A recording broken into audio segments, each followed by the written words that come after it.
뭐야, 또 부서? 열정의 광장이자 분노의 광장이었고 역사의 광장이었던 서울 광화문 광장. 2009년 진짜로 광장으로 만들어졌는데 10여 년 만에 또다시 뜯어 고친다고 합니다. 또? 왜? 권력을 잡으면 뭔가 하나씩은 흔적을 남기고 싶어 했던 광화문과 대한민국 1번가인 세종로. 또 하나의 흔적을 새기는 작업이 이루어지는 건가요? 과거로부터 오늘의 현안을 보고 미래를 내다보는 비디오 머그 역시사지. 세 번째 이야기는 광화문 광장입니다.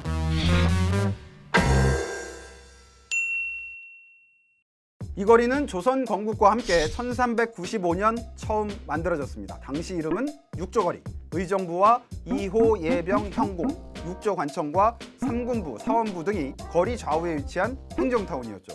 이 거리의 설계자는 누구였을까요? 태조 이성계? No. 태종 이방원? No.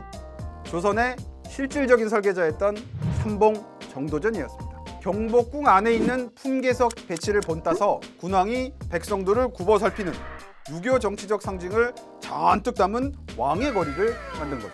중간에 정궁이 창덕궁으로 옮겨가고 했지만 이 육조거리는 조선왕조 내내 유지가 됐습니다.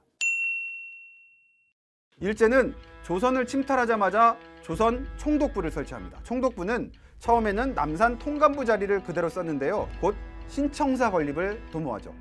어디에다 지을까? 생각하던 일본은 경복궁 안에 자신들의 총독부를 지을 계획을 세웁니다. 이놈들!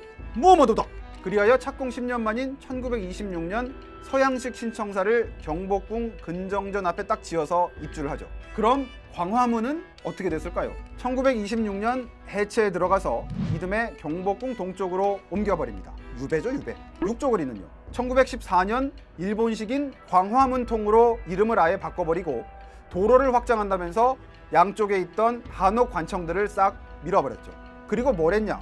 여러 국가 행사의 재단 같은 걸로 쓰이던 광화문 월대와 그 앞에 있던 해치상, 해태라고도 하는데요. 해태 아시죠? 해태. 이 불을 쫓는다는 상상의 동물. 이 해치상도 철거해버립니다. 그리고 이 육조거리 가운데다가 은행나무를 그냥 쫙 심는데요. 이게 또 의미가 있습니다. 이 거리가 더 이상 광장의 역할을 못하게 갈라놓는 의미도 있고요. 무엇보다 은행나무가 일본 도쿄의 상징나무였기도 했습니다. 참, 그리고 중요한 거 하나 더. 일제는 총독부 설치와 함께 조선 1번가의 축도 뒤틀어 버리는데요. 축, 요런 거 축. 원래 조선 1번가의 중심축은 경복궁 근정전과 광화문, 육조거리가 일자로 이어지는 축선이었거든요. 더 멀게는 북한선과 관악산까지 이어지는 거죠. 근데 일제는 총독부 건물을 이 축선에서 약 5.6도 틀어지게 짓습니다. 뭐 3.5도라는 설도 있고 그래요. 여튼 이게 어떤 의미냐? 일본의 신사, 신궁 이런 건 한 번씩은 들어보셨죠? 일본은 조선을 침탈하자마자 자기네 건국신과 메이지 왕을 받드는 조선 신궁을 우리 남산 높은 곳에다가 떡 하나 지어놨습니다. 총독부가 바로 그 조선 신궁을 바라보게 만든 거죠. 총독부에서 경성부청, 지금의 서울시청 자리죠. 그리고 남산 조선 신궁으로 연결되는 축선을 새로 만든 겁니다. 조선의 축선이 일본의 축선으로. 정말 이자들 지배 전략이 참 치밀하죠. 이 총독부 건물은 지은 지 70년 만에 해체됩니다. 그 사이 이 건물은 여러 용도로 쓰였었죠. 해방 뒤 미군정 청사로 쓰였고요. 이때 이름이 중앙청으로 바뀌었습니다. 대한민국 정부 수립도 여기서 이루어졌고 이후에 정부 청사로 쓰이다가 국립중앙박물관으로도 사용이 됐죠. 그러다 건축 70년 만인 1996년 완전히 철거됩니다. 당시 철거냐 보존이냐 논란도 있었는데요. 역사 바로 세우기를 앞세운 김영삼 전 대통령이 철거를 딱 하고 밀어붙였죠. 이번에 이거는 버르장머리 기어이 고쳐야 되겠다. 자, 이보다 앞선 대통령들은 이 거리에 흔적 안 남겼을까요? 에이 설마 그럴 리가요. 세종로에 떡하니 서 있는 이 이순신 동상 다 아시죠?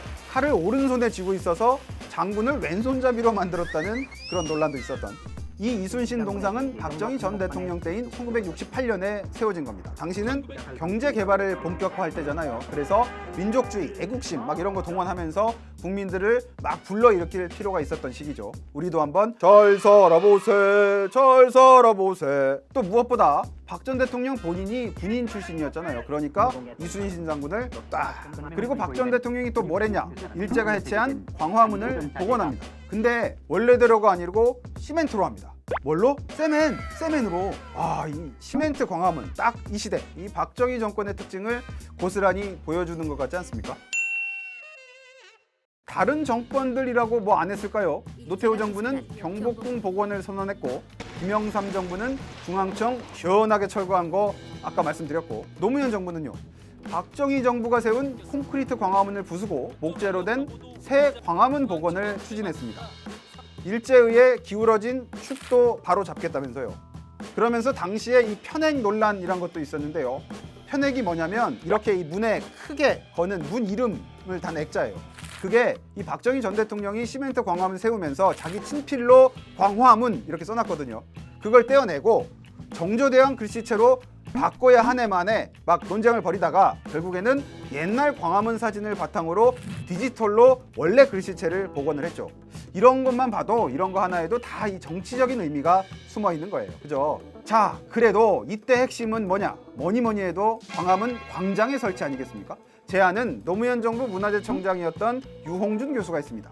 지금 공사하려는 것처럼 이렇게 세종문화회관 쪽으로 딱 붙여서 육저거리를 복원하는 광장을 만들자고 한 거죠. 근데 실행 주체인 이명박 당시 서울시장은 그건 아니야 하면서 중앙 배치한, 즉 현재의 가운데 섬 모양 광장을 밀어붙였죠. 그래서 2009년에 완성이 되는데 지금 우리가 알고 있는 광화문 광장은 이때 탄생하게 된 거죠. 광화문 광장을 만들면서 일제가 심어놓은 은행나무 중앙 분리대도 비로소 없어지게 됩니다.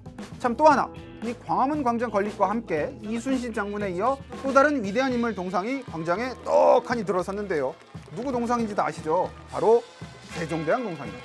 원래 있던 게 아니고요. 이때 새로 생긴 거예요. 이건 또 누구 작품이냐? MB 뒤를 이은 오세훈 전 시장이 남긴 흔적 되겠습니다. 그런데 이들의 뒤를 이은 박원순 전 서울시장은 이 중앙광장이 마음에 들지 않았던 모양입니다. 광장을 다시 만들 생각을 하죠. 어려운 말로 재구조화 한다고 합니다. 광장을 서쪽으로 붙여서 넓히고 이순신 장군 세종대왕 동상도 옮기고 지하 공간도 동대문까지 쫙 연결한다. 이런 창대한 계획을 세웠는데요. 행정안전부랑도 막 싸우고 해가면서 논란을 빚다가 결국 일부 수정해서 지금 계획대로 공사에 들어간 거죠. 서쪽으로 붙이되 규모는 좀 줄이고 지하 광장은 만들지 않고. 어떻게 저 예전 노무현 정부 문화재청안이랑 비슷한 것 같지 않습니까? 뭐 돌고 돌아서 결국 총 800억 원에 달한다는 예산을 들여가면서 이렇게 바꾸면 뭔가 더 좋아지는 건지는 뭐 아직 잘 모르겠습니다만은, 여튼 이 광화문과 세종로는 그런 공간인 모양입니다. 이 권력만 잡으면 뭐라도 하나 자기 흔적을 남기고 싶어하는 공간 말이죠. 아니면 문재인 대통령도 주요 공약이 광화문 대통령 되겠다는 거였잖아요. 물론 뭐 2년도 안 돼서 접었습니다만. 광화문과 육저거리, 세종로는 이 탄생부터가 권력의 거리였죠. 왕의 길이었고 일본의 식민지배 중심축이었고 대한민국 정부가 여기서 탄생했고 미국 대통령들이 오면 휘황찬란한 퍼레이드도 해줬던 길이었죠. 지금도 대통령 취임식 하면 무게차 타고 청와대까지 행진하는 길이기도 하죠. 근데 민중은, 시민들은 이 공간을 권력의 공간으로만 내버려 두지 않았습니다. 함께 들어가서 같이 열광했고 같이 외쳤고 같이 염원했죠. 이렇게 대중이 스스로 장악해 가면서 이 철통 같던 권력의 공간은 서서히 민중의 공간, 시민의 공간으로 변해왔습니다. 진정한 의미의 광장으로 말이죠. 중앙에 있든 공사를 또 한 번 해서 한쪽으로 옮기든 위치보다 중요한 건 결국 이 광장을 점유하고 거기서 즐기기를 멈추지 않았던 우리들 자신일 겁니다. 역사를 복원한다는 것도 그런 의미일 거고요. 과거에서 미래를 본다. 비디오 모그 역시사지 오늘 이야기 여기서 마칩니다. 다음 편도 기대해 주세요. 더 이상 못할 것 같아요.